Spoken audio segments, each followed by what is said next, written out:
Le journal des journaux, le commentaire. Le journal des journaux, le commentaire. Arsène Thiala est déjà sur ce plateau. Bonjour conducteur et bienvenue. Bonjour à toi Séraphin, bonjour à tous ceux qui nous suivent à travers nos canaux de diffusion d'informations, Vérité TV, Success Radio et les plateformes digitales.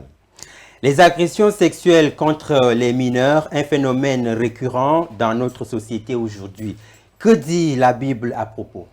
Eh bien, Séraphin, la Bible condamne tout acte sexuel non conforme à la parole de Dieu qui est la volonté de Dieu librement exprimée. C'est-à-dire tout acte sexuel qui n'est pas consenti par un homme et une femme unis par le lien du mariage. On ne cessera jamais de le dire. Le seul cadre réglementaire où Dieu autorise l'utilisation du sexe en tant qu'objet de plaisir, c'est le mariage.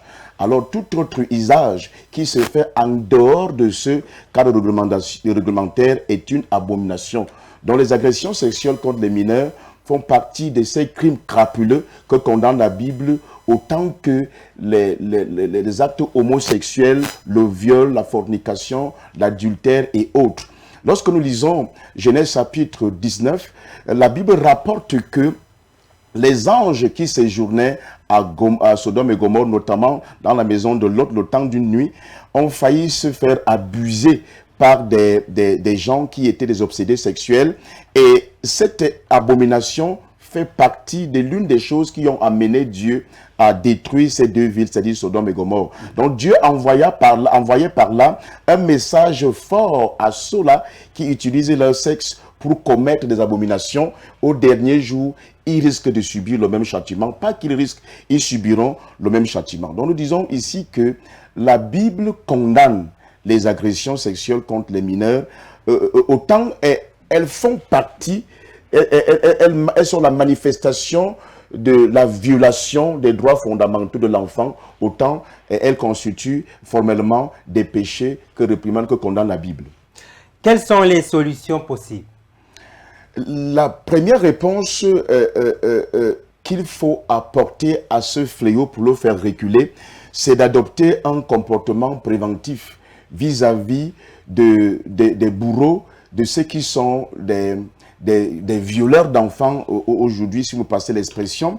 La Bible dit dans Proverbes chapitre 22, verset 3, que l'homme sage voit le mal de loin et se cache. Et dans Éphésiens chapitre 5, à partir du verset 15, il dit: prenez garde de vous conduire avec circonspection, rachetez le temps, car les jours sont mauvais. Les jours sont mauvais et nous devons éduquer les enfants à ne pas faire confiance à n'importe qui, à ne pas accepter les cadeaux de n'importe qui, à ne pas se familiariser avec n'importe qui, Séraphin.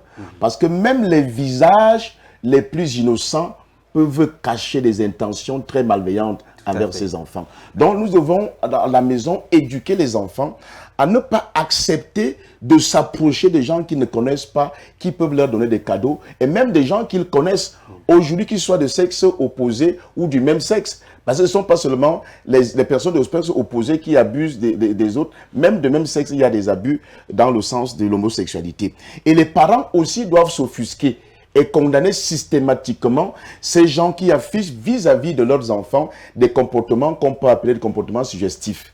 C'est-à-dire que vous avez un enfant et vous avez un tonton, un voisin qui appelle votre fille sa femme, qui appelle votre garçon son mari. C'est des comportements qu'il faut condamner immédiatement. C'est des choses qu'il faut dénoncer. Et nous encourageons aussi, parce qu'il y a des enfants, des parents qui cachent ce genre d'actes.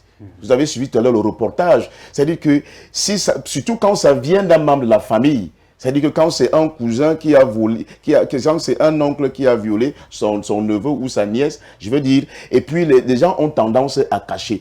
Il faut dénoncer ces gens et au besoin, les traduire en justice devant les juridictions compétentes pour qu'ils répondent à leurs actes. Et pour nous donc qui sommes des enfants de Dieu, nous devons nous lever pour combattre les esprits méchants qui poussent les hommes à de tels agissements. Vous savez, pour nous, la Bible nous dit que les armes que nous avons à déployer pour combattre ces esprits-là ne sont pas des armes charnelles. Il faut que nous prenions acte de ces genres de fléaux-là et que nous mettions nos genoux au sol pour repousser les esprits qui épousent les gens à commettre ce genre d'actes-là. Et ensuite, nous devons nous déployer sur le terrain pour porter l'évangile, afin que ceux qui le font, qu'ils réalisent qu'ils sont... Parce qu'il y en a qui le font parce que manipulés par le diable, qui leur miroite un certain pouvoir, certaines facilités dans la société. Ils se trompent en réalité parce que aucun pouvoir, aucune récompense ne peut venir du péché d'un acte aussi crapuleux. Certains le font par ignorance et donc nous avons le devoir aujourd'hui de sillonner le quartier, de porter haut la voix de la vérité, afin que ceux qui le font, ceux qui commettent de tels actes, les pédophiles, qu'ils réalisent, se sont trompés, qu'ils se repentent et qu'ils se fassent admettre par le Dieu qui est miséricordieux. Et d'autre part, que nous prions aussi afin que de telles abominations prennent du recul dans notre société. Merci, conducteur, pour votre passage sur ce plateau, pour apporter des réponses que nos téléspectateurs et auditeurs attendaient de ce phénomène. Mesdames, Messieurs, c'est la fin de cette édition du Journal des Journaux. Merci de l'avoir suivi et merci de rester sur Vérité TV et Success Radio. Nos programmes se poursuivent. Bon week-end à tous. Au Cameroun, un peu plus d'un an.